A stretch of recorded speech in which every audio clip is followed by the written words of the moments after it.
Muito obrigada pela vossa presença, bem-vindos, bem-vindas. Tenho muito gosto em estar aqui nesta mesa que tem como tema competências digitais para a docência em matemática e ciências naturais. E tenho comigo, começando por quem está mais próximo, o professor Vítor Teodoro,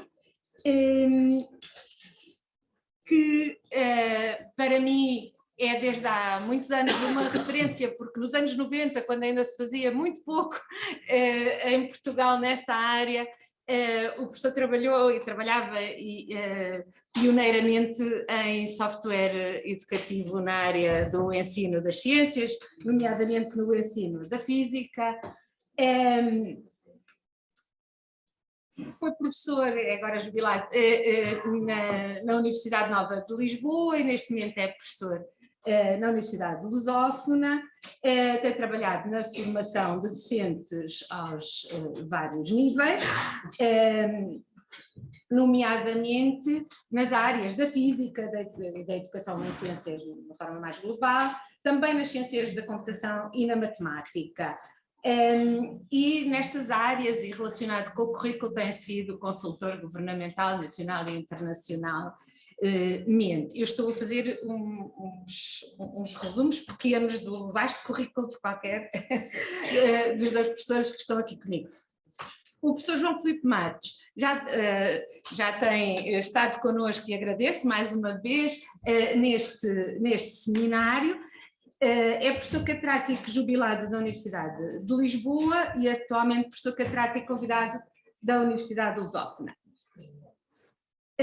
Coordenou o programa de doutoramento FCT Aprendizagem Enriquecida com Tecnologias e Desafios Societais, coordenou diversos cursos de mestrado,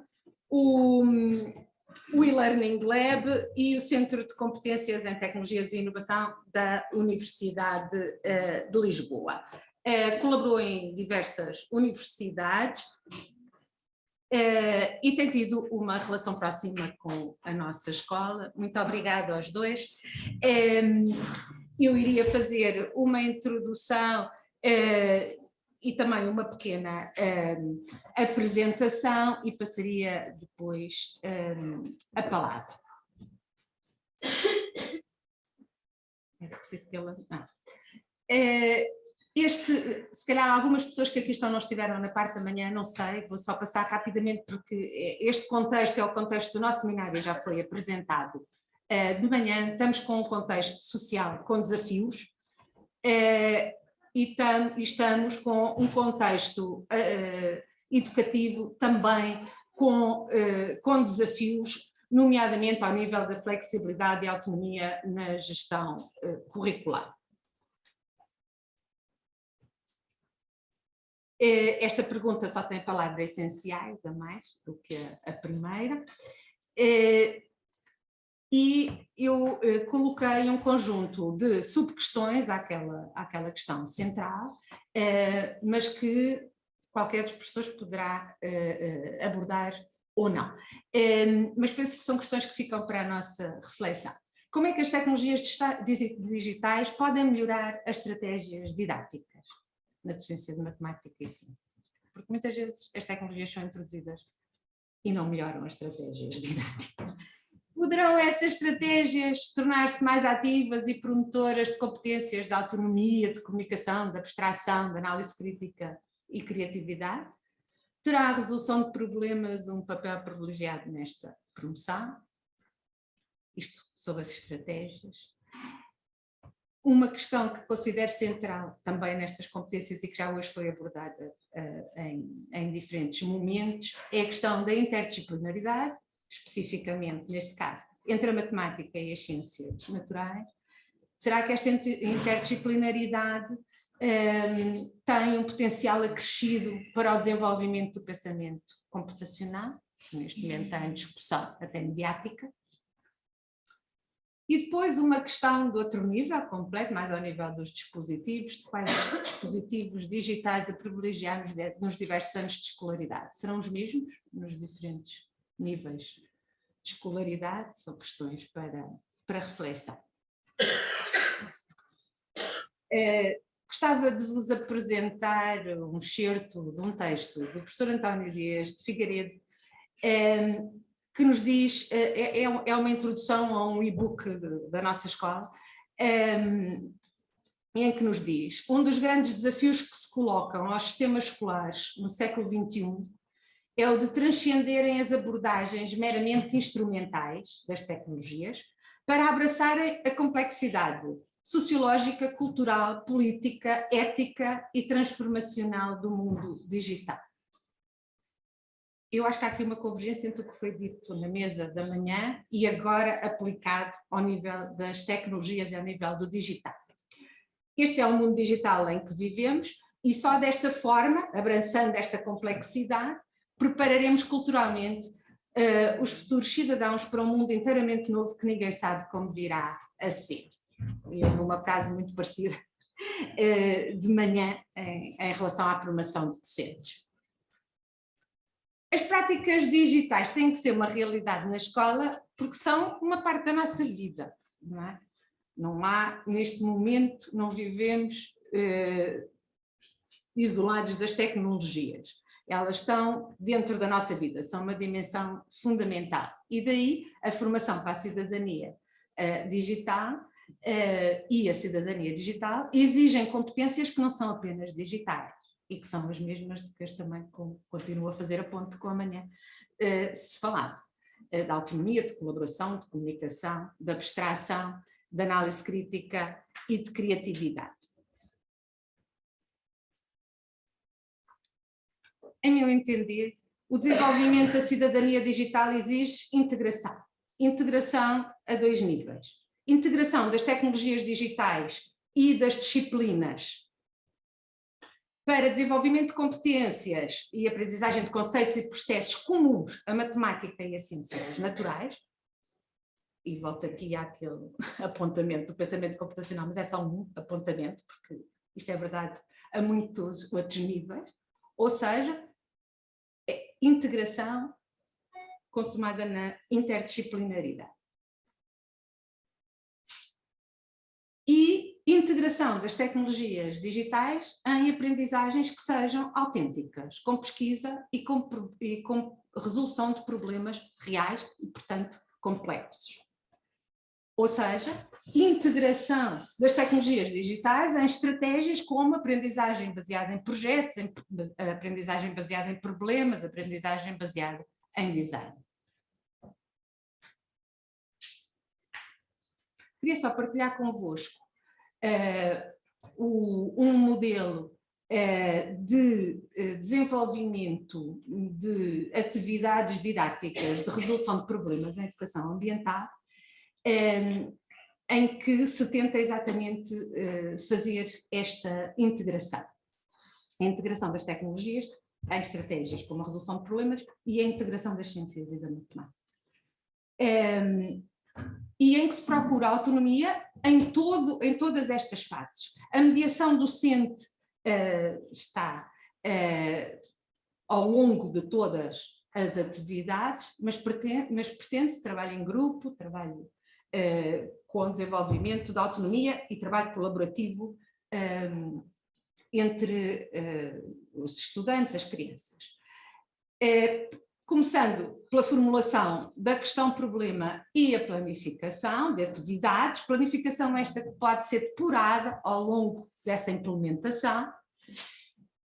Depois, com base em pesquisa mais ou menos autónoma, dependendo da idade dos alunos, a abordagem de conceitos e processos relacionados com o problema. E depois, para apoiar a abstração, há dois tipos de abordagens ao problema. Uma abordagem com práticas sensoriais, multissensoriais, mais concretas, que são uma base para uma maior abstração nas práticas epistémicas ou de construção de conhecimento, em que já se vai trabalhar com previsão, aquisição e interpretação de dados. Há, portanto, aqui uma base sensorial e concreta que permite a abstração. Este modelo resultou de práticas de docentes em diferentes escolas, desde o primeiro ciclo e os primeiros anos do primeiro ciclo até aqui ao ensino superior na nossa escola. É nesta previsão, aquisição e interpretação de dados que entra as questões de tratamento de dados, as questões de significação de grandezas e medições, e esta aquisição de dados vai necessitar de recursos, dos recursos simultâneos sentidos, nos nossos sentidos, sensorialmente, e de sensores. Há aqui também uma integração entre o real e o virtual, com o uso de folhas de registro em papel, que nos parecem ter um potencial, mostraram ter um potencial didático muito importante nestas tarefas práticas epistémicas, nomeadamente para os primeiros anos de escolaridade. Depois as tecnologias entram também como ferramentas de partilha e visualização dos dados, e aqui está o desenvolvimento das competências de comunicação, que podem vir a fazer a depuração da tal planificação voltada ao início. E por fim, esta previsão, aquisição e interpretação de dados vai permitir estudar, explorar o problema e ser a base do trabalho criativo de tomada de decisão e de resolução de problemas. Penso, por isso, que é um modelo que permite tornar concreto as crenças da necessidade de integração interdisciplinar para a resolução de problemas ambientais, ou seja, também da integração das tecnologias em metodologias que nos levem às competências transversais que desejamos. Muito obrigada pela vossa atenção e iria passar a palavra ao professor Vítor Teodoro.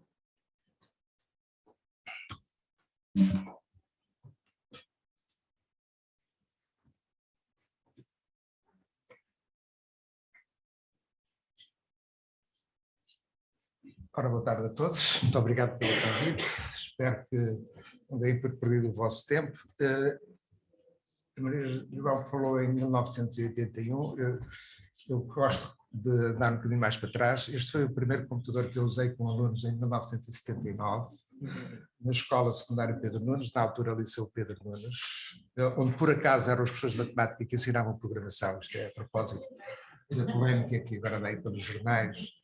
Eram os professores de matemática que foram formados, entre aspas, para ensinar uma professora que eu agora não me lembro o nome, estou a ver a cara e o aspecto, e era aqui que ensinavam. Na realidade não ensinavam, falavam sobre, porque só havia uma coisa destas na escola. Aquilo era um terminal de computador teletype, que estava ligado a um computador que ficava ao pé do Instituto Superior de Economia, ali na Rua Almeida Brandão, salvo erro, onde eu uma vez fui lá ver, que ocupava mais do que esta sala, que tinha para aí o quê? 128K de RAM, etc. E era engraçadíssimo fazer coisas com os alunos. Mais ou menos por esta altura estavam nos Estados Unidos a surgir os Apples II, que de certa maneira mudaram um bocadinho o panorama. Em Portugal ninguém sabia o que era um Apple II, e havia uma coisa muito engraçada que eram os clones da Apple, que tinham nomes como Piercom, Pier de Apple, não é? Maçã, pera, Piercom e tal, com os mesmos... Enfim, estavam um bocado na idade da pedra. Portanto, não é que a antiguidade seja um posto como na tropa, mas é só para ver que já vivi o suficiente para olhar isto de várias perspectivas, incluindo a vinda da idade da pedra. E, passando para a idade atual, eu vou usar aqui um pequeno vídeo de uma coisa muito recente, que foi semana passada, sexta-feira, não foi? Quinta-feira, portanto, mais recente que isto é impossível. Em que a Ana Paula Canavarro apresenta uma série de atividades numa escola de primeiro ciclo, com alunos de terceiro ano, de acordo com as orientações da matemática. São as novas, desculpa lá, aquilo, para quem está nisto há muito tempo, são as de 1979. Mais coisa, menos coisa.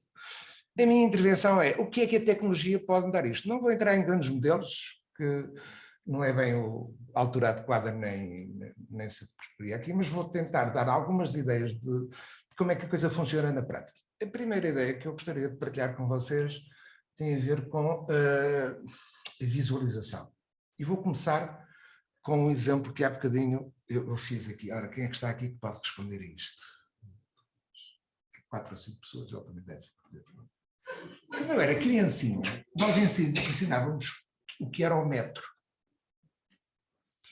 E tínhamos que, assim, entre os 11 e os 12 anos, tínhamos que papaguear isto que eu vou dizer agora. Um metro é a 10ª parte de um quarto do meridiano terrestre. Eu vou repetir isto. Um metro é a 10ª parte. Até o que é um metro? A gente escreveu os textos. É a 10ª. Ainda hoje pergunto à minha mulher e ela diz: não faz a mínima ideia do que é um metro. E diz: é a 10ª parte do quarto do meridiano terrestre. Se mudar um bocadinho a música. Espera aí, que vai dizer devagarinho. A 10ª parte, o que é que isso quer dizer? Então é a 10ª parte. Então o que é que isso quer dizer? É a 10ª parte do quarto. Porquê? Primeiro, porque quem fez os programas está num outro nível conceptual, da altura, claramente estava num outro nível conceptual, e olhar para a 10ª parte do quarto meridiano, qualquer adulto com formação matemática ou científica, já está.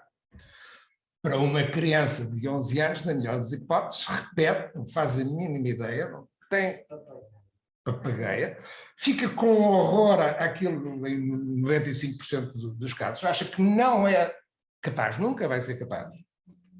E, portanto, torna-se, eu diria, ao analfabetismo funcional, ao matematismo, o analmatismo funcional, que é o que a maioria das pessoas são, e que eu digo que são o produto da escola. Há várias razões para isso, não é uma sessão sobre o assunto, poderia dizer-vos que muito dessa dificuldade é induzida pelo ensino, isso não há a mínima dúvida.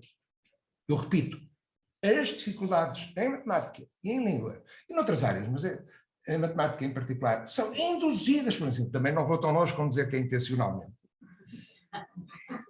Sim, podia ser uma questão de reserva de mercado. Difícil, tal, só para nós, que já cá estamos. Isto é mais ou menos o que se passa na medicina. Só para nós, e portanto vamos tentar que não haja muitos, senão isto é uma chatice. Portanto, não vou tão longe, mas já estão a ver que suspeito. Mas que é uma possível razão. Não digo consciente, mas vá lá inconsciente. E se calhar é o funcionamento humano. Não vale a pena. Contra a natureza humana, não vale a pena. É como a morte e os impostos são garantidos. E porquê? Olha, neste caso estava muito simples. O que é o metro? É muito simples. Em 1790 e poucos, convencionou-se que do Equador ao Polo são 10.000 quilómetros. O que é o quilómetro? O quilómetro, já vamos ver como é que as crianças representam isso. O quilómetro é uma coisa que eu posso andar. 1.000 quilómetros eu não posso andar, mas já preciso de um mapa e de uma visão de fora, mas é uma coisa relativamente próxima. Ou seja, se alguém fizer um currículo, não diz que o metro é 10ª, mas sim, do Equador ao Polo. O que é o Equador ao Polo? Posso facilmente pegar nisso. Se eu for aqui à internet e ligar, não o Google Earth, não o Google Maps, mas o Google Earth, atenção, é earth.google.com. É ótimo porque posso, entre outras coisas, posso chegar aqui e dizer, olha, vou fazer a olho, o Equador, espera aí, o Equador é mais ou menos por aqui.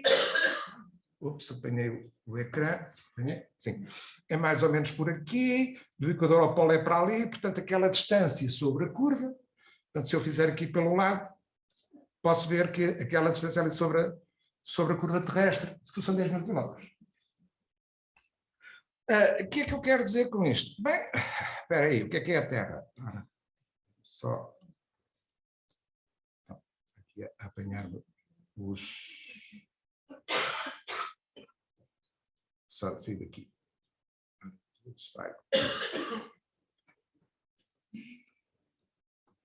Agora, não quero funcionar porque aqui... Agora, espera aí. Não, se não fizer, eu entro no Google Earth, que é a mesma coisa. Saí da página web, se calhar a internet não... Pronto, agora entrei mesmo na aplicação. Olha, a primeira coisa que eu posso trabalhar com isto, e agora estou a sugerir, esta é uma das atividades mais engraçadas. Vamos lá ver onde nós estamos. Olha, sabem qual é a primeira pergunta que se faz aqui? Por acaso aqui não está a mostrar, só no outro é que estava a mostrar. Qual é a primeira pergunta que se faz?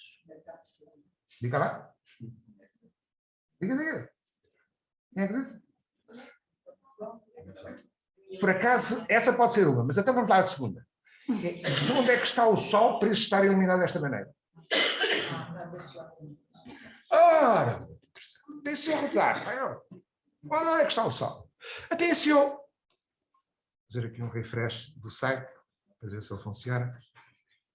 Portanto, ele está a recarregar. Eu estou online. Portanto, ok, já está. Ok. Portanto, vamos lá pôr ali Portugal. Vamos lá ver se isto está consistente com o que estamos a ver aqui fora. Portanto, Portugal, isto está... Consigo ver o tempo? Tenho aqui alguma indicação de tempo? Olha, por exemplo, se estiver assim, o que é que está a acontecer? O que é que estaria a acontecer em Portugal? Se estivesse assim. Vou ampliar um bocadinho. Estão vendo ali Portugal? Vou ampliar um bocadinho. Quando estiver assim, está a acontecer o quê? Está a vir a noite. Vamos ver. Está a ver? Está. Está ali. Ora, vamos lá ver isto um bocadinho melhor. Virar aqui um bocadinho melhor. Ok. Pôr para norte.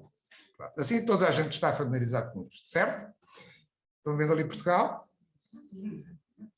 Virar um bocadinho. Pronto, agora vou afastar.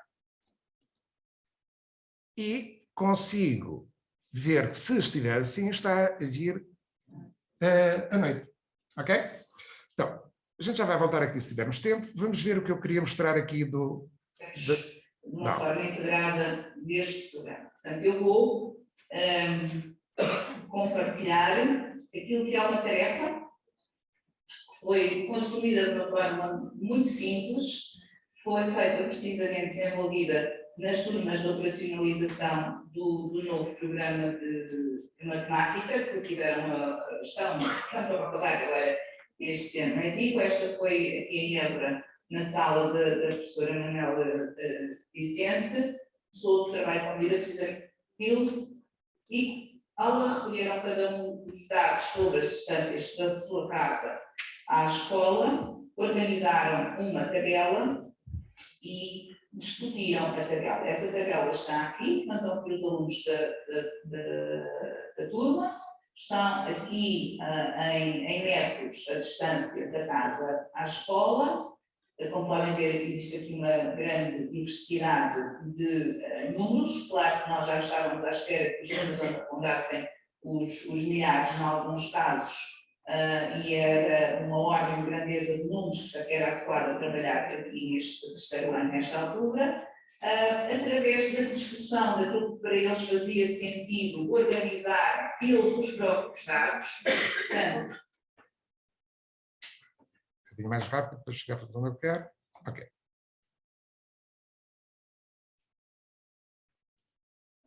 Poupar 480 euros. Isso é a conclusão final. Daí, então, eu só queria mostrar aqui onde eles marcaram isto. Tabela que já foi marcaram no Google Maps as distâncias, tentaram medir. Por acaso eu acho que no Google Maps não se consegue medir distâncias diretamente. No Google Earth consegue-se ir com o tracinho e medir as distâncias. Acho que aqui há um pequeno lapso, provavelmente. Ou então fizeram uma estimativa a partir da escala, que também é possível. Eu pergunto-me onde é que está aqui a tecnologia, o que é que isto seria sem a tecnologia? Há aqui alguma mais-valia na tecnologia? Provavelmente ninguém está a ver o que será isto sem tecnologia. Em particular, o medir a distância. Das escolas inglesas, em Portugal chegou a fazer parte das coisas que mandavam para as escolas, agora acho que já não faz, uma rodinha de medir distâncias. Odómetro. Odómetro quer dizer estrada em grego. Um odómetro de medir comprimentos, e isso poderia ter sido feito também assim. Qual é a diferença de usar o Google Earth? Tenho uma visão de fora, tenho uma visão com maior exatidão, eventualmente, por acaso, menor exatidão por um lado, maior exatidão quanto ao contexto. Tenho a possibilidade de introduzir a visualização do mapa de conjunto, que é uma das coisas mais complicadas. Quem trabalha com mapas sabe a dificuldade que isso é. Como é que eu passo a ver o mapa de fora? E é extremamente interessante olhar para um mapa e mudar da escala e ver a perspectiva, inclusivamente a ideia de, espera aí, porquê é que a gente acredita que a Terra é redonda? Eu olho em volta e isto não parece nada redondo, parece plano. Porquê é que alguém acredita que a Terra é redonda? A mesma coisa, porque é que é a Terra que se mexe em volta do Sol e não em Sol em volta da Terra? São coisas absolutamente essenciais. A familiarização com os mapas e com os globos faz com que hoje seja muito mais difícil as crianças aceitarem, a não ser se estiverem imbecilizadas pelos TikToks e coisas desse tipo, aceitarem que a Terra é redonda. Porquê? Porque estão familiarizados com fotografias, estão familiarizadas com viagens espaciais. Por acaso, não estão familiarizados com uma coisa muito interessante que nos ajudava imenso, que é que a maior parte dos satélites, nomeadamente a Estação Espacial Internacional, voa muito baixinho. São cerca de 400 km. 400 km é praticamente junto à Terra, porque o diâmetro da Terra são 12.800 km. Portanto, não sei se estão a ver, 12.800. E 400 é muito pequenino. Toda a gente pensa que os satélites andam muito lá fora. Não é verdade. A maior parte dos satélites são de baixa altitude. E aí, se calhar, teria que ser explorado, e eu não vos vou mostrar software para explorar isso, mas é interessantíssimo olhar, a primeira coisa que toda a gente fica admiradíssimo é tão baixo. E logo a seguir, e não cai. Olha, agora vamos para a aprendizagem da ciência. A resposta que está em muitos livros, incluindo de professores catedráticos de física, em Portugal, é que cai para a Terra, sim, senhor. E noutros que não cai. Qual é a resposta correta? A resposta correta é que cai. E cai porquê? É que se não cair, seguia à direita. O nosso conceito de cair é cair na vertical. Eu estou a falar para criancinhas pequeninas que imaginam que nada. Olha, cair é, se eu deixar cair isto assim, isto cai na vertical. Se eu mandar vai parar ali, não é? Então, se eu mandar com maior velocidade, nada. Agora imaginem que não tem nada em frente. Continuem lá. Então, se eu mandar ainda com maior velocidade, é mais longe.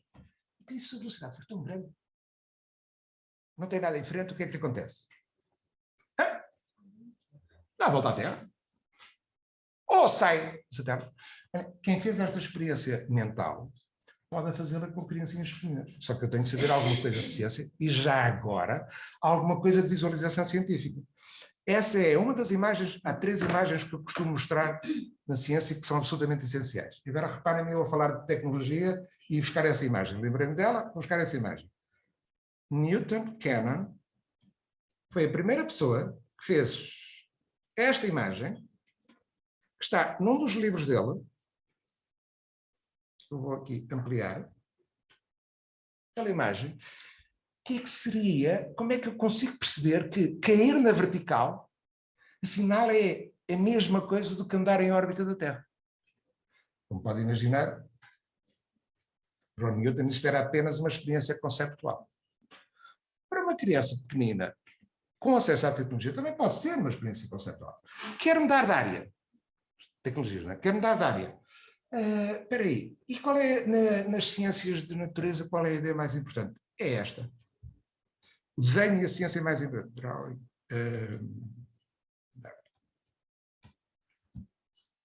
Ora, Evolution. O Google é uma coisa absolutamente espetacular. Olha, este é o desenho mais importante da ciência, se quiser. AI-5, não imaginam o que se pode ensinar a partir daqui. AI-5, que uma espécie 1 pode-se ramificar, vai dar o B, o C e o D. E o B e o C, o que é que têm de comum? Têm antepassados comuns. Esta pessoa tinha 25 anos, estava em viagem pelo mundo durante 5 anos, demorou 30 anos a publicar isto, e só publicou porque tinha um concorrente que ia publicar, e ele queria ficar na história como uma ideia absolutamente revolucionária. Qual é a ideia? É que nós não descendemos do macaco. Nós temos antepassados comuns com os atuais macacos. Ah, mas esperem aí. Mas também tem com as minhocas. Ou com as bactérias. Temos. Portanto, também podem dizer descendem das bactérias. Ou dos vírus. Por acaso, vírus talvez não, que são mais recentes. Mas de bactérias, sim. Qual é a diferença para o macaco? É que com o macaco temos antepassados comuns para aí há 5 milhões de anos. Com as bactérias temos há 500 milhões de anos. É a diferença. Mais milhão, menos ano. Até com os tubarões. Por acaso os tubarões têm muito tempo. Com os tubarões temos antepassados comuns há cerca de 200 milhões de anos. Isso é difícil de entender. Difícil. Desculpa, é difícil. É muito mais difícil do que acreditar na senhora Fábio. E é muito mais difícil porquê? Porque a nossa experiência sensorial nega isso tudo. Eu preciso de ter uma cultura entre o visual, o empírico, absolutamente fora da visão. E uma das... Não há mal, mas sobre o empírico, por exemplo, a Terra redonda é espetacular. Sabem que, por exemplo, se forem ali ao Rio Tejo e mandarem um laser para o outro lado do rio,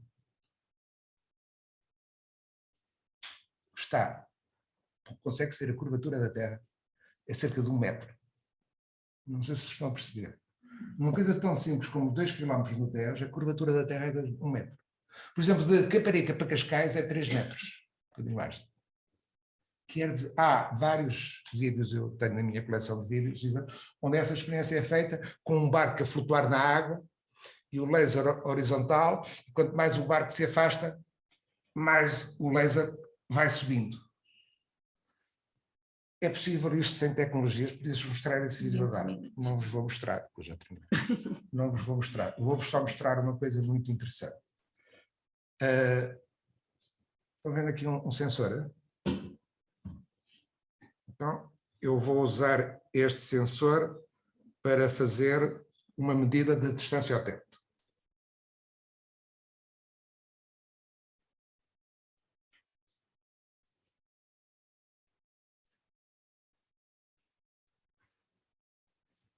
Ok, estou a lançar o software, podia lançar aqui o telefone, também tenho o telefone preparado para fazer medidas, vou ligar o sensor. Está desligado, vou só carregar aqui no botão. E vocês vão me dizer, antes, no dia anterior à pandemia, irmos todos para casa, eu estava a fazer isto com meninos do 3º ano e a fazer em casa. Não falharam das questões que eram colocadas. E as questões eram tão complicadas como estas. Ok, vou começar a medir a distância ao teto. Tá? Ok. Por aqui o gráfico. Distância aproximada ao teto. Mais ou menos? 3,2 metros. O tempo está a passar. Portanto, a distância mantém-se constante. Tem 7 anos. Está bem? 8. Vem aqui e vamos fazer. Se pegar... Pode ir aí. Antes de fazer, sim. Se eu pegar nisto e aproximar do teto, o que é que vai acontecer àquela distância? Com 7 anos, vai diminuir. Vai ficar mais pequenina. Olhe para o gráfico. É. A curva vai... Vai para baixo. Eu vou aproximar do teto, mas a curva vai para baixo. Não aproximar. Devagarinho. Agora afasta. Olha, agora está indecisa e oscila.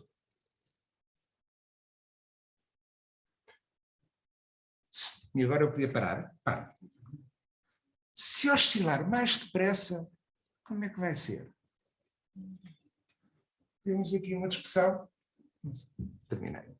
Não sei se estão vendo, imaginem fazer isto em tecnologia. Não vai. Aproveito para vos dizer que a temperatura na sala é... Ora, parar aqui este. 25 graus. É Ficam a saber. Deve ser 26, 26 eu disse 25, é eu disse 25, ok? estava lá Agora, quase. isto é medido neste sensor. Se está a funcionar. A temperatura da sala é 25,7. Tenho ali 5 medidas com uma coisinha destas que se vende quase na loja dos chineses. Esta não, porque é especial, também mede o vento e está preparada para ser impermeável. Mas há coisas destas equivalentes a 10 euros. Já foi 10, 15 euros? Não. Vou passar a sim.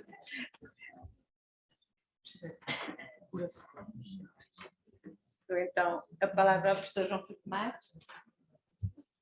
Obrigada, professor Vitor Teodoro.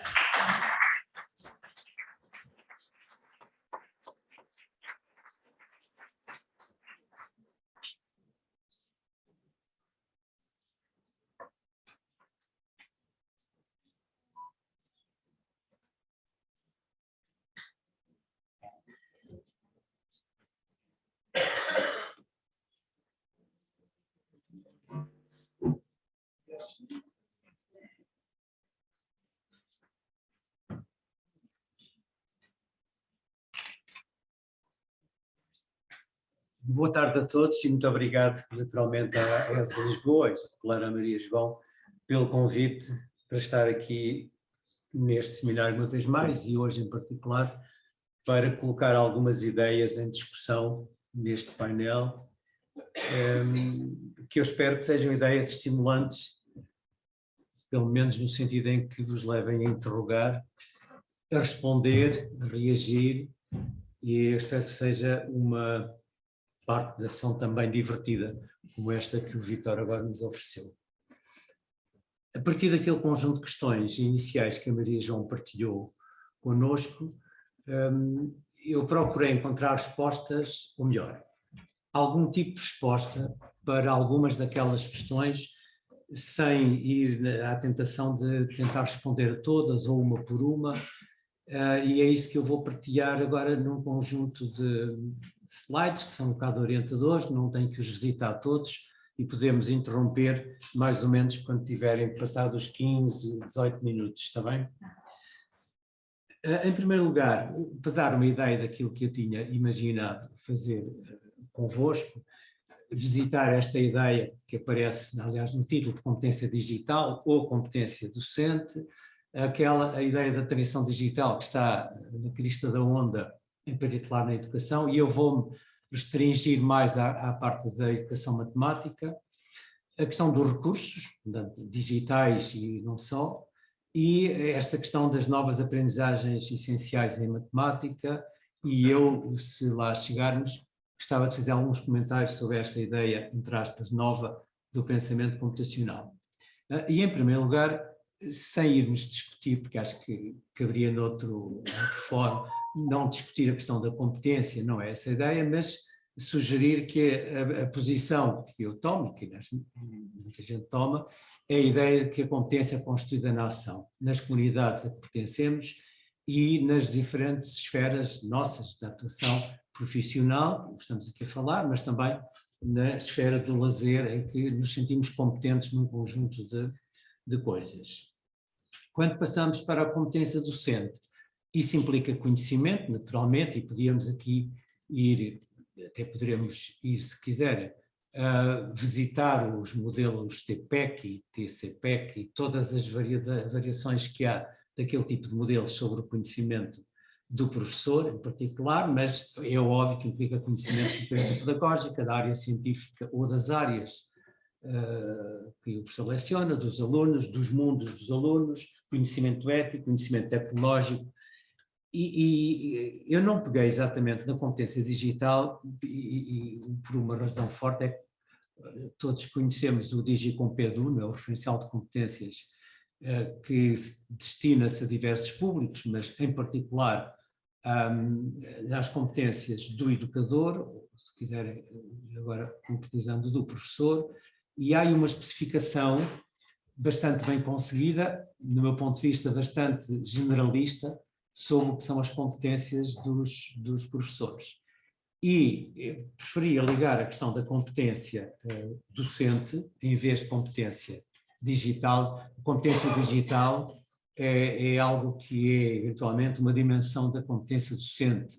Eu nem sei se faz muito sentido continuar a falar-se em competência digital. É um bocado como falar, como dizia o Piper, na competência do lápis, não é? Quer dizer, não se fala, quando muito fala-se no início da escolaridade, na motricidade fina e, portanto, num outro conjunto de elementos, mas não se fala na competência de usar o lápis em particular.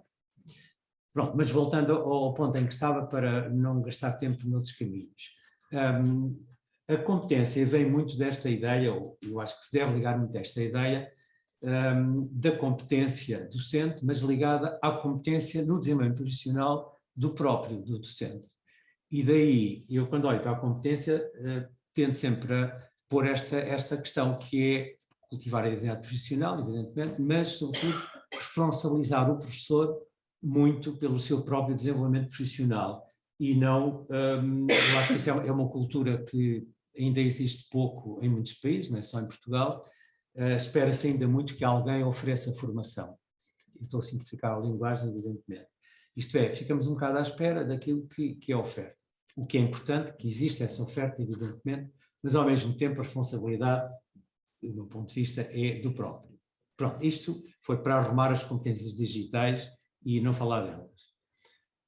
A questão da transição digital em educação, em particular matemática, eu trago aqui porque nós podemos encará-la de muitas maneiras e, se forem ler alguns documentos de orientação do governo, fala-se muito em transição digital, mas em desmaterialização de recursos, assim como quem, em vez de fazer formulários em papel, passa a fazê-los online, mas iguais, e, portanto, é uma pura desmaterialização, não tem nada a ver com melhoria na inovação, tem a melhoria do desmaterializado apenas. No caso da educação, a pergunta é se estamos a falar na desmaterialização de recursos, e, portanto, isso leva logo ao uso de recursos digitais, ou estamos a pensar em novas formas de representação, de suporte, novas formas de relação com, agora diríamos, as ciências. Eu vou preferir cingir à matemática. Eu gosto de olhar para a ideia de transição, estamos a falar de transição digital, como elo de ligação entre ideias. Eu acho que é aí que isto ganha algum poder. E a ideia de transição como elo de ligação entre ideias implica necessariamente a mudança de ideias, naturalmente, mas de práticas também, e a inovação.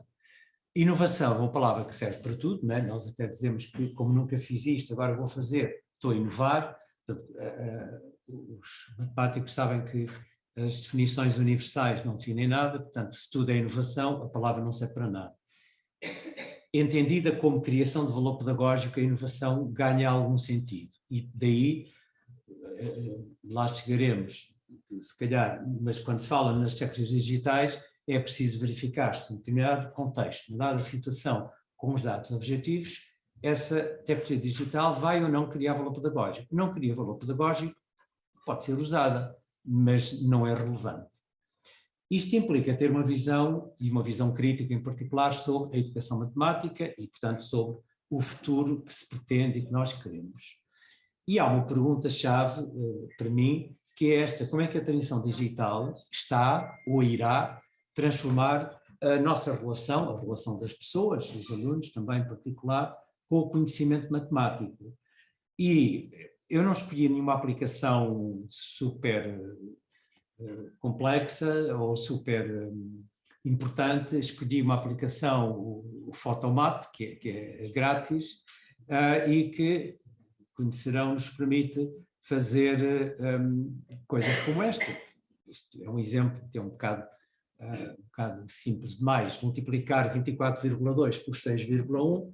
O Photomat aquilo que faz é, naturalmente, tirar uma fotografia àquilo que eu lhe escrevi, e, tirada a fotografia, ele apresenta-me o resultado, né? E agora, a seguir, se eu quiser, vai-nos explicar como é que aquilo foi feito. Isto é, vai-nos explicar o algoritmo, né?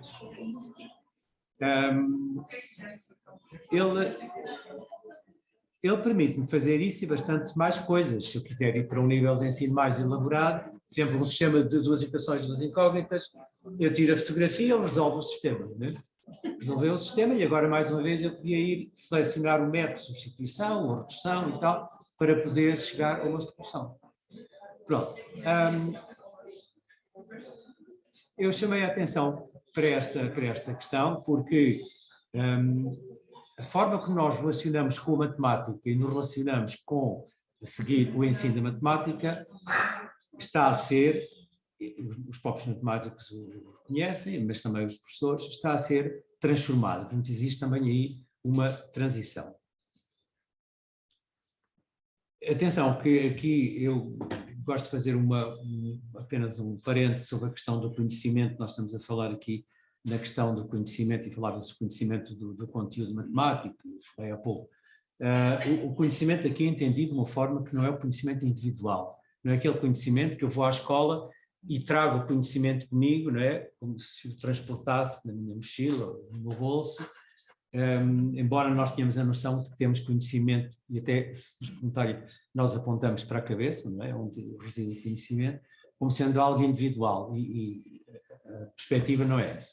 É o conhecimento entendido como algo que é coletivo e que é construído em interação das pessoas, da respectiva comunidade em que esse conhecimento é desenvolvido. Os matemáticos têm essa ideia, é um bom exemplo para ter essa ideia clara. Se nós perguntamos muitas vezes e trabalhamos com os nossos estudantes o que é a matemática, e não é uma pergunta de resposta fácil, mas há uma resposta muito simples, né? Que é dizer matemática é exatamente aquilo que é a prática dos matemáticos. O que eles fazem é matemática. Portanto, é uma resposta circular, evidentemente, mas que chama a atenção para esta questão. O conhecimento é entendido como algo que é coletivo, construído com os outros, com as situações, com os problemas e com os artefactos, nomeadamente a tal tecnologia onde iremos. Eu coloco as tecnologias digitais e, portanto, também a capacidade do professor de usar no grupo dos recursos para a aprendizagem, neste caso em matemática. E com base nesta ideia de que os recursos são a parte integrante dos métodos de trabalho, das metodologias, não é dos métodos, das metodologias de trabalho. E os recursos são os recursos físicos, as salas, a sua disposição, a sua lógica de construção, a sua intencionalidade, não é? No caso desta sala em questão, tem uma intencionalidade muito clara, as pessoas devem estar viradas para cá, as cadeiras não são movíveis exatamente por causa disso, as pessoas devem ver alguma coisa, é por isso que isto é um anfiteatro, digamos, permite essa possibilidade de ver, portanto há uma intensidade muito própria no espaço. É um recurso importante, faz parte e está muito ligado às metodologias de trabalho que utilizamos. Naturalmente, depois temos os recursos que estão muitas vezes na mão do professor, o quadro negro ou o quadro branco, agora não importa, que continua a ser e será certamente sempre um recurso extremamente importante, que estrutura muito o trabalho, seja apenas um quadro, como ali aparece, seja uma grande parede de um quadro eletrónico, de um painel digital, não importa, é uma forma de apresentação importantíssima. E depois temos os recursos móveis, as tecnologias móveis, os tablets, as robóticas, essas coisas todas. A pergunta que nós devemos colocar é porque dar um certo privilégio, pelo menos nesta fase, às tecnologias digitais. E a resposta, ou algumas respostas, são deste tipo. As tecnologias digitais permitem formas de representação e de criação de objetos que outras tecnologias não permitem. A tecnologia analógica, o quadro e o giz, ou quadro e caneta, tornam menos potente a representação, que é importantíssima, evidentemente, no ensino, em particular na matemática. No fundo, as tecnologias, agora digitais ou analógicas, não importa, são recursos que são estruturantes da ação, a começar na sala, aliás, até antes da sala, não é? Antes do espaço, a começar nos tempos, não é? Os tempos da escola são um recurso estruturante da ação, não é? Quando nós temos um espaço temporal escolar organizado em 50 minutos ou em 90, ou de uma forma qualquer, ainda por cima, um espaço temporal, não é? Alocado a determinadas áreas disciplinares, o que também, como sabemos, acentua a divisão entre as próprias áreas disciplinares, esse é um recurso estruturante, obviamente, do trabalho que é feito pelo professor. Como estamos a falar de cursos de tecnologias digitais, é importante notar que nós estamos numa fase em que as tecnologias digitais já não é o que eram quando o Vítor trabalhava com o Apple II. Estamos numa lógica, portanto, isso era bem, nos anos 70, 80, 90, estamos na lógica dos 2000, não é? Por aí adiante. E, portanto, estamos na lógica, os anglo-saxónicos dizem embodied, não é? Corporizado, isto é, os nossos interfaces com a tecnologia já não são necessariamente um rato, mas são a voz, o tato, a visão, etc. E haverá certamente mais possibilidades de interação a partir dos nossos sentidos. Isso significa também, como nós sabemos, que estamos a lidar com alunos que são de uma geração que algumas pessoas gostam de dizer que é a geração always on, sempre ligados. Aliás, nós costumamos atribuir isto a esta geração jovem, mas aqui na sala 100% das pessoas têm o telemóvel ligado. Se alguém não tiver, diga, mas tem de ligar, embora no silêncio. Tudo bem, mas ligar. Porque há vários estudos interessantes que explicam porque é que nós todos gostamos de estar ligados.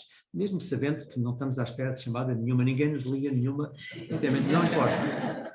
Estamos ligados. Por várias razões, pois ligado evidentemente à questão do telemóvel, porque se trata, como sabemos, de um arquivo identitário muitíssimo forte, o smartphone, né?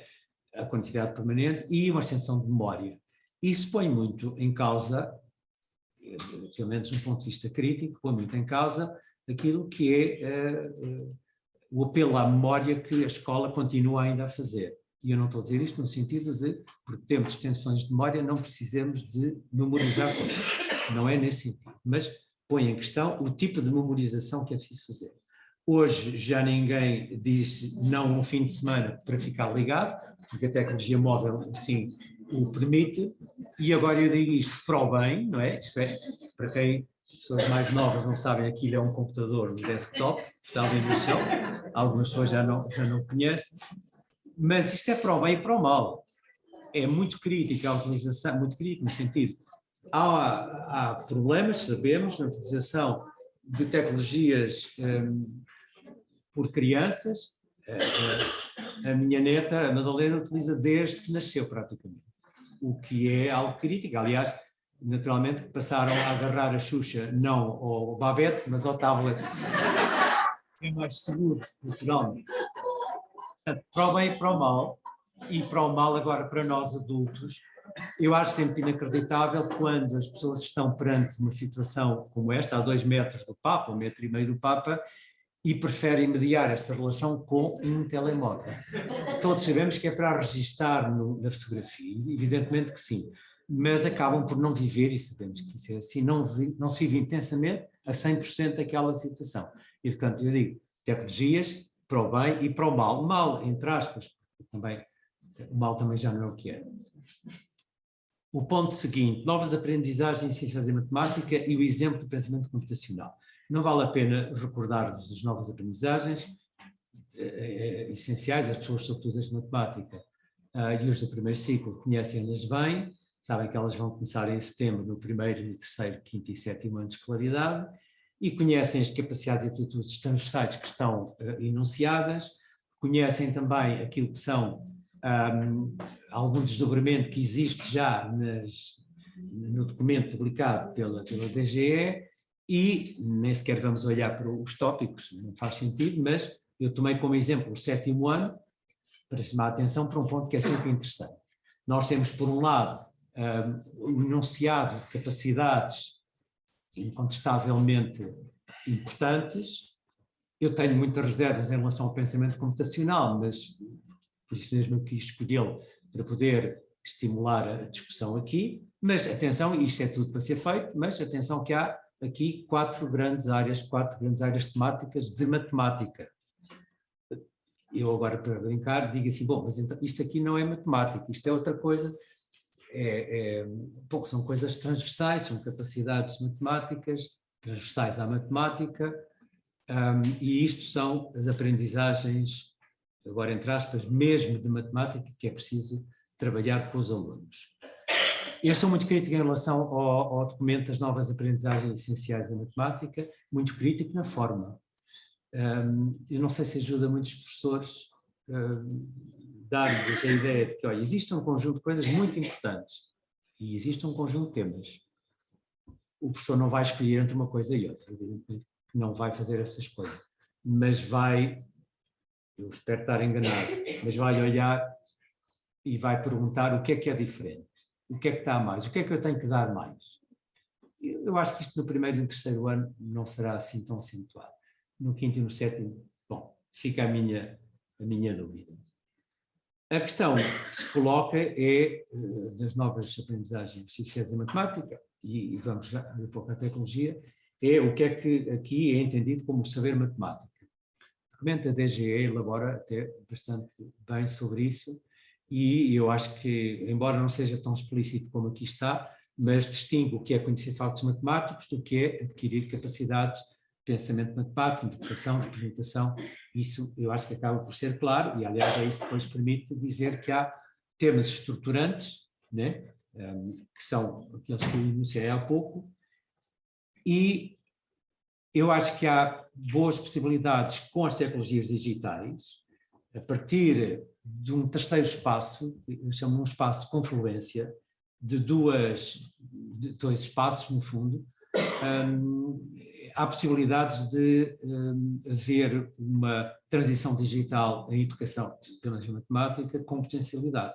E este terceiro espaço é a confluência de um espaço, que é o do espaço do design didático. Aquilo que o professor faz, né? Que é protagonizado pelo professor, no sentido do professor prepara o seu trabalho, estuda, analisa, lê, prepara propostas de trabalho, como a Ana Paula Canavarro estava ali há pouco a mostrar, e, portanto, é o espaço que é protagonizado pelo professor, tipicamente antes das aulas, né? Antes das sessões com os miúdos. E depois é o espaço de aprendizagem que é protagonizado pelo aluno, não é? Não é preciso ser piagetiano para assumir que os alunos, as pessoas em geral, têm a primazia na aprendizagem, não é? Não se ensina nada a quem não quer aprender. Portanto, melhor, quem não quer aprender não aprende nada, por mais que se ensine. E é nesse terceiro espaço de confluência, isto é, na ligação das duas coisas, que poderá haver potencialidades para esta questão da transição digital. Feita aquela passagem por este ponto anterior, eu gostava só de recuperar, ainda nas novas aprendizagens de ciência e matemática, aquilo que é indicado sobre o porquê aprender a matemática no século XXI, e aí o documento deve-se fazer justiça e elabora bem sobre as razões da matemática para todos, e matemática para quê, e coloquei aqui algumas das questões, não tenho a certeza se são todas as que lá estão, haverá certamente mais. O sumo disto é porque eu quero aprender a pensar matematicamente, eu quero que os alunos, os jovens, as crianças aprendam a pensar matematicamente, e os adultos também, para atuar e intervir no mundo social. O mundo social é para poder incluir o mundo profissional e o mundo não profissional, o lazer, se quiser. Aqui é esse o entendimento do mundo social. E aprender a pensar matematicamente é ser capaz de olhar para coisas como esta, fatura de carregamento do carro elétrico, e dizer, bom, pagar 47,97 € do mês de fevereiro, mas eu vou pagar, pronto, e tenho ali um IVA que não está indicado quanto é que é, mas é fácil fazer as contas e perceber que percentagem é, quais são as taxas e outros impostos, que até são pequenos, e dá para fazer imensas atividades, um pouco como, aliás, os professores fazem, e leva-me a seguir a interrogar, mas espera lá, então não há um incentivo à utilização de carros que não sejam térmicos, isto é, que não utilizem gasolina ou gasóleo, onde é que está o incentivo? O IVA existe na mesma, não é? E não é pouco, não é? Para 47 € são 8,97 €, não é? Ou seja, onde é que está aqui a lógica de incentivos à circulação verde? Bom, e, portanto, o ser competente matematicamente tem que ver com estas coisas, tem que ver, como nós vimos, as maiores aberrações na interpretação dos gráficos e de toda a informação que havia naquela época mais grave, felizmente passada, da pandemia de Covid-19, tem que ver com a falta de criticidade na apreciação dos escalões de IRS, que estiveram em discussão, entretanto parou, voltar em discussão não tarda nada, continuamos a falar em escalões, estes são os escalões atuais, se não estou em erro, e há a guerra dos escalões, não é? Sobe ou desce e pergunta sempre, mas porquê é que nós não criamos uma curva que se ajuste a cada cidadão ou a cada agregado? Quer dizer, isso é impossível matematicamente, claro que não é. Podem não interessar politicamente. O ajuste, aliás, realizável perfeitamente ao nível do ensino secundário, pelo menos, o ajuste através de uma parábola, que até aparece a hipótese de uma parábola e de uma elipse, o ajuste tem coisas muito interessantes, faz com que, por exemplo, uma pessoa que seja daquelas pessoas mais prejudicadas, não é?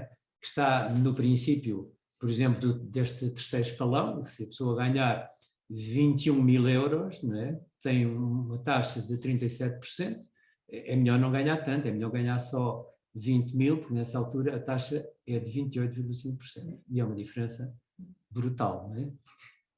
Uma curva ajustada, a mais interessante, parece-me a mim, socialmente mais interessante, seria a parábola 1, uma delas, permite que uma pessoa que tenha um income de 20.000 euros, portanto, esteja no segundo escalão, bom, irá até aos 19%, mas se por acaso ganhar 21.800, está no terceiro escalão, é 19, qualquer coisa por cento. Isto é, o ajuste não é feito por razões claramente de natureza política e económica, não tem nada a ver com a questão técnica, ou se quiserem matemática.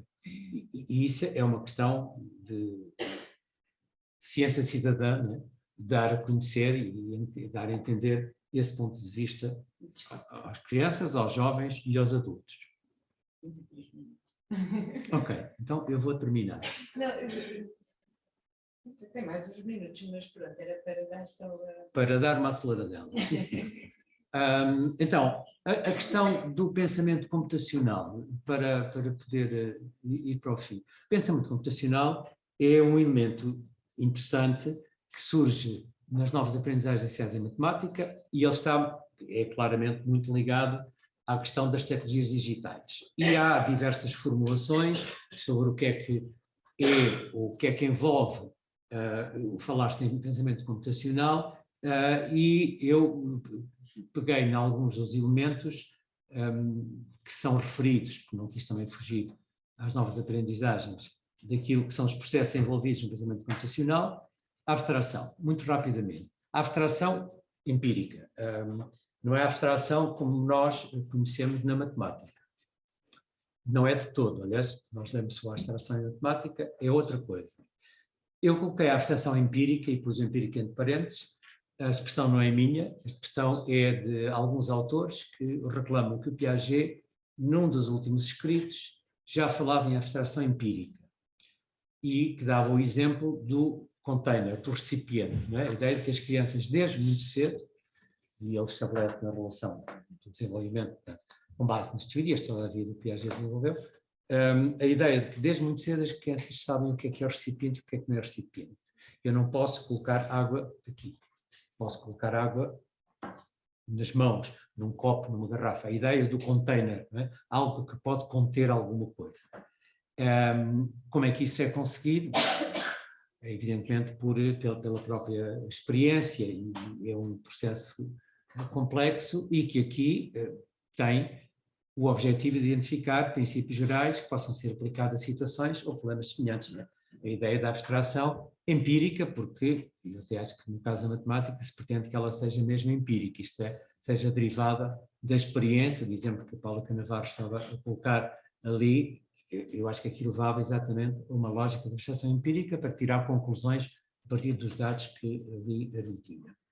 Um outro processo que surge também ligado ao pensamento computacional é a decomposição, que é um processo natural que as pessoas realizam e que visa criar a possibilidade de lidar com situações mais simples. Isto é característico da resolução de problemas e devia estar muito ligado ali à resolução de problemas, pensar em problemas mais simples e na lógica da decomposição. Não é? Se eles conseguir fazê-lo, resolve melhor certamente os problemas. O reconhecimento de padrões, que não é propriamente uma área nova, embora quando se mete o reconhecimento de padrões dentro do pensamento computacional, há alguma especificidade, não é a mesma coisa que se faz e que nós percebemos na área, dentro especificamente da área da matemática. A ideia geral de identificação de elementos comuns ou singulares, porque há o reconhecimento do padrão e do não padrão também, conduz àquele processo de abstração empírica. A algoritmia, que é, ou parece ser uma coisa nova, não tem nada de novo, não é? Outro dia um professor, primeiro ciclo, numa sessão de formação, no workshop, perguntava se os algoritmos que estamos a falar são os mesmos algoritmos que nós ensinamos para a multiplicação e tal. Há uma não ligação entre coisas, algoritmos são algoritmos, não é? O sentido que podemos dar é diferente. O algoritmo de fazer o pão de cerveja preta, da Filipa Gomes, é seguir um conjunto de instruções, e o algoritmo exatamente visa estabelecer uma descrição para a realização de um dado objetivo. Nós sabemos que, do ponto de vista do pensamento computacional, o algoritmo deve ser executado por uma máquina, né? Mas eu preciso de uma linguagem para lidar com a máquina, até pode ser a oralidade, mas preciso conhecer as regras para que o algoritmo possa ser executado por uma máquina. O algoritmo na matemática não é o mesmo que o algoritmo, perdão, o algoritmo, quando se fala em pensamento matemático, não é o mesmo que o algoritmo quando eu falo em pensamento computacional. O algoritmo para fazer o chá, um exemplo do algoritmo para fazer o chá, aquecer a água durante 10 segundos, a temperatura chegou aos 100, se não chegou, continua a aquecer mais 10 segundos. Se chegou, coloca o chá na água e acabou. Bom, é um algoritmo simples, mas com problemas, não é? Porque se eu estiver, por exemplo, ali nos Alpes, o algoritmo não funciona. Isto é, o algoritmo funciona, não me resolve o problema. Isto é, estou sempre em círculo, não é? Porque ele nunca vai chegar aos 100 graus. Exatamente porque eu estou nos Alpes. A depuração, que é o debugging, não é? A depuração, a melhoria, a correção de erros, algo que faz parte da redução de problemas também, mas quando eu coloco no pensamento computacional e ligo logo à programação, que acontece, né? É mais do que apenas a correção de erros, né? É um processo tipicamente iterativo e muitas vezes recursivo mesmo. Então finalizo, Maria João, com 2 vetores orientadores importantíssimos na questão das competências digitais, competências docentes para a utilização do digital, que é a naturalização e a transparência. A naturalização das tecnologias é fundamental nas práticas escolares, tal como a naturalização dos telemóveis ou dos smartphones. As populações em todo o mundo, onde há acesso a telemóveis e smartphones, naturalizaram o seu uso. E nós, eu vou agora exagerar, nós todos não temos conhecimento sobre como utilizar as 60 aplicações que temos no nosso telemóvel e nem nos preocupa. Até as deixamos estar lá a ocupar a memória, nem nos interessa sequer apagá-la. Nem queremos aprender como é que se apaga, não interessa. Nós apropriámos-nos como um objeto e naturalizámos a sua utilização. Mais uma vez, para o bem e para o mal, nem sempre se faz boa utilização, mas está naturalizada. Esse é um elemento importante nas tecnologias na vida do professor e na vida da escola. O segundo vetor importante é a transparência. Há pouco o Vítor estava a mostrar-nos ali o Google Earth e a certa altura a internet estava fraca, não é?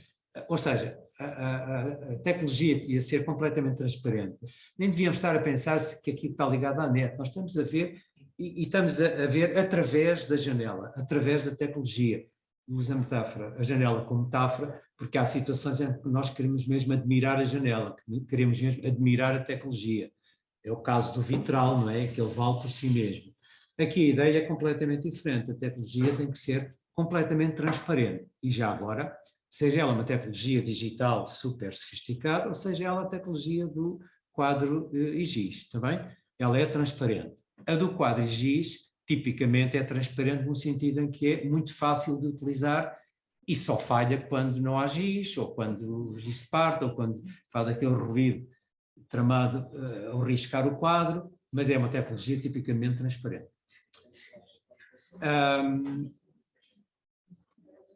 as tecnologias digitais abrem o espaço de possibilidades à educação, mas há limitações e constrangimentos. E uma das competências docentes é perceber as limitações e os constrangimentos. O desafio, eu penso que é o da naturalização na educação, e em particular na educação matemática, naquela lógica de transição, na lógica transformadora. Obrigado pela paciência, Maria João. Obrigada.